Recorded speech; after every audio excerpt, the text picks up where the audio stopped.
Legend اداکار دھرمیندر کی موت کی جھوٹی خبر چلانے پر ان کی اہلیہ ہیما مالنی نے بھارتی میڈیا پر شدید برہم کا اظہار کرتے ہوئے ٹویٹ میں لکھا کہ جو کچھ ہو رہا ہے وہ ناقابل معافی ہے۔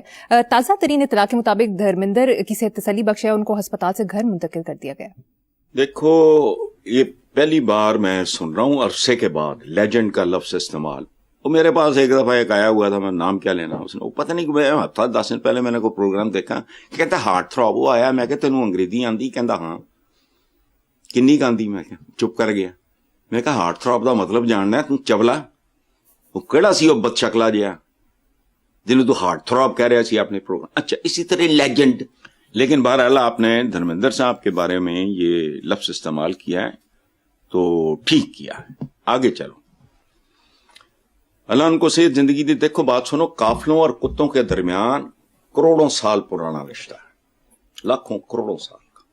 قافلے چلتے رہتے ہیں، کتے بھونکتے رہتے ہیں، ان کا طریقہ کار بدل گیا، ان کے حلیے بدل گئے، ان کی شکلیں بدل گئی، لیکن بھونکتے نہیں، بعض اوقات سریلے بھی ہوتے ہیں۔ یہ وہ بات کو سمجھنے کی کوشش کرو۔ دیکھو، میں نے ظاہر ہے کبھی ان کو دھرمیندر کو یا سنیل دت میں تو دور سے بھی کبھی نہیں دیکھا۔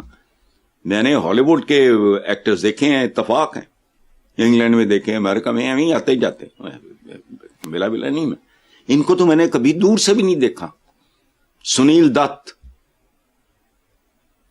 سنو، آئی was in Saudi Arabia, 80s کی بات ہے، آگے پیچھے مجھے یاد نہیں، اسٹار ڈسٹ ایک میگزین ہوتا تھا، بہت ہی خوبصورت شوبز کا، تو وہ ریاض میں، I was abroad, I was in Saudi Arabia, تو ہم ریگولرلی پڑھتے تھے، تو وہاں سے مجھے پتا چلا۔ اب آگے پیچھے کی بات ہے، دھرمیندر کے جو بیٹے ہیں سنی دیول، اس کی بیتاب، اور ایک راکی سنجے دت کی، یہ آگے پیچھے کی بات۔ آئی واز بیسڈ ان ریاض، تمہیں پتا ہے، دعا مانگی پروردگار یہ ہمارے ہیں، ان بچوں کو کامیاب کرنا۔ نہ کبھی سنیل دت صاحب کو دیکھا ہے، نہ کوئی نہیں۔ اس کی وجہ ہے جس کا تعلق امرتسر جلندھر لدھیانہ سے ہو، خدا کی قسم مجھے اپنا رشتہ دار لگتا ہے۔ ہم تو وہاں صدیوں سے تھے، میرے پرنانا کے نام پہ ہے امرتسر کا چوک، فرید چوک۔ اور میں سوچتا ہوں، میں تو جا چکا ہوں ایک بار، میری بات کی تصدیق ہوئی، میرا اپنا خیال تھا کہ یہ گلوریفائڈ قسم کے قصبے ہوں گے، ایک وہ کراچی، لاہور، لائل پور تھوڑی ہے، وہی تھا۔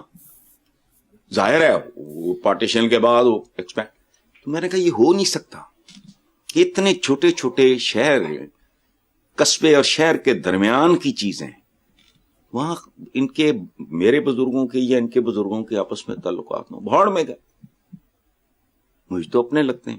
اسی طرح جب یہ سنجے دت کی فلم، اچھا اس پہ میرا دوستوں نے مذاق اڑایا، سعودی عربیہ میں افضل انکل کی بات کر رہا ہوں، حفیظ خان کینیڈا میں بھی ایک ہی ہوں بھیا، وہ تھے تیرا رشتہ دار سی تے اے طرح کی لگتا ہے، وہ تو لدھیانے، یہ دھرمیندر، میں غلط نہ کہہ گیا ہوں۔ اچھا، تو میں نے کہا جی وہ اس لیے میرا رشتہ دار ہے سنجے دت، وہ جیلم سے۔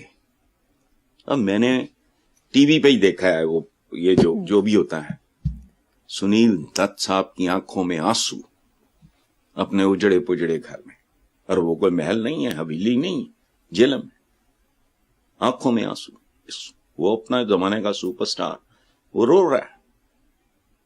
تو ہم تو اس طرح کے لوگ ہیں، اس لیے میں ان کی اہلیہ سے گزارش کروں گا کہ ان کو بھونکنے دیں، کان نہ دھریں، اپنے ہمارے رب کا اور اپنے بھگوان کا شکر ادا کریں کہ ان کے جو شریک حیات ہیں وہ خیریت سے ہیں، بس اس کا برا نہ منائے، اگنور دم۔ قافلے اگر بھونکنے پہ رک جائیں تو اس طرح تو نہیں ہوتا، اس کا شکر ادا کریں جہاں شکر ادا کرنا بنتا ہے، بس، باقی نہ دل کو لگائیں، اس کو مطلب اپنا سیلیبریٹ کریں کہ وہ خیر خیریت سے آ گئے، اللہ ان کو صحت زندگی دے۔ ہمارا تو اور ہی کام ہے، اسی لیے میں مودیوں شودیوں سے مت چڑھتا ہوں، یہ نفرت فروش لوگ ہوتے ہیں، اور یہ پتہ نہیں ہم جیسے بدنصیب ملکوں میں اس طرح کے لوگوں کی کسی نہ کسی شکل میں موجودگی ہوتی ہے۔